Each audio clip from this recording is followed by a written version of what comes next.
Narito ang isang nakakaantig na alamat tungkol sa pinagmulan ng buko. Noong unang panahon, sa isang malayo at mapayapang pulo, naninirahan ang isang mapagmahal na mag-asawa, sina Lito at Mina. Ang kanilang maliit na kubo ay nakatayo sa mismong dalampasigan, kung saan ang pinong buhangin ay hinahalikan ng kulay pulang asol na dagat. Ang kanilang buhay ay simple ngunit puno ng saya. Umaasa lamang sila sa biyayang galing sa dagat at sa maliliit na pananim sa paligid. Higit sa lahat, ang kanilang pinakamalaking kayamanan ay ang kanilang kaisa-isang anak na babae, si Sita. Si Sita ay isang batang napakabait, masunurin, at may angking ganda na tila sumasalamin sa liwanag ng araw sa tubig. Ngunit ang kapanatagan ng pamilya ay biglang nabulabog. Isang gabi, si Sita ay dinalaw ng isang kakaiba at matangkad na panaginip. Sa kanyang pananaw, isang matangkad na anito, espiritu, na may mahabang maputing buhok ang nagpakita sa kanya.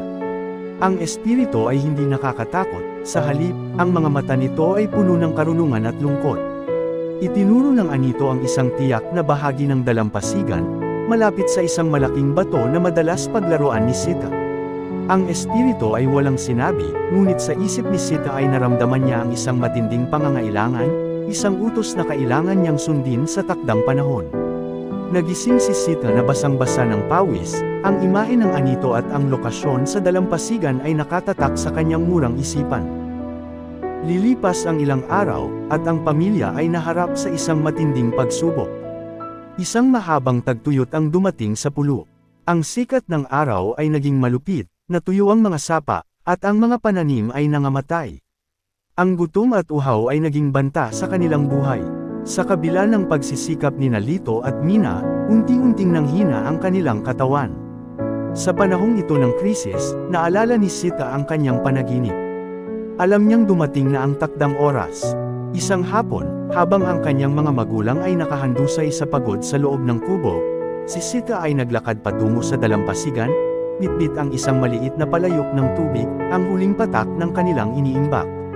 Dinala niya ang tubig sa tapat ng malaking bato, sa eksaktong lugar na itinuro ng anito. Sa kabila ng kanyang sariling matinding uhaw, hindi niya ininom ang tubig. Sa halip, lumuhad siya at dahan-daw ang ibinuhos ang huling yaman ng kanilang pamilya sa tuyong buhangin, iniaalay ito sa espiritu ng panaginip. Ang kanyang sakripisyo ay wagas. Matapos ang sakripisyo ni Sita, bumalik siya sa kubo at naghintay. Lumipas ang gabi, at sa pag-usbong ng araw, isang himala ang bumati sa kanila. Sa lugar kung saan ibinuhos ni Sita ang huling tubig, isang mabilis na pagbabago ang nagaganap. Mula sa tuyong buhangin, isang kakaibang halaman ang sumibol. Hindi ito katulad ng anumang damo o palumpong na nakita nila. Ito ay mabilis na tumaas, nagkaroon ng matigas at ginitak-ginitak na puno, at sa dulo nito ay pamuka ang malalapad at mahahabang dahon na tila mga palaspas. Sa ilalim ng mga dahon ay may kumpol ng malalaking, bilog, at berdeng bunga. Ito ang kauna-unahang puno ng buko. Sina Lito at Mina, na mahina pa rin, ay gumapang palabas ng kubo. Laking gulat at pasasalamat nila nang makita ang matangkad na puno na tila nag-aalok ng tulong. Ang puno ay simbolo ng pag-asa sa gitna ng desyerto. Sa huling yugto, ang puno ay lubusan ng lumaki at namunga. Naintindihan ni Lito at Mina ang kahulugan ng panaginip ni Sita at ang halaga ng kanyang sakripisyo.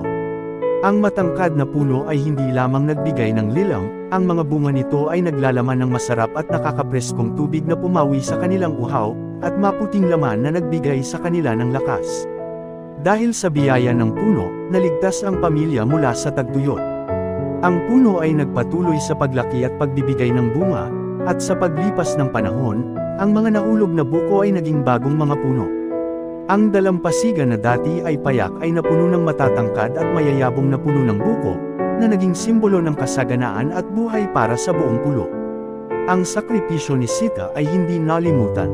Ang puno na sumibol mula sa kanyang wagas na pag-aalay ay tinawag na buko, na hango sa salitang, buko, pag-usbong o simula, bilang pag-alaala sa batang nagdala ng bagong pag-asa sa kanyang pamilya at sa kasunod na mga henerasyon.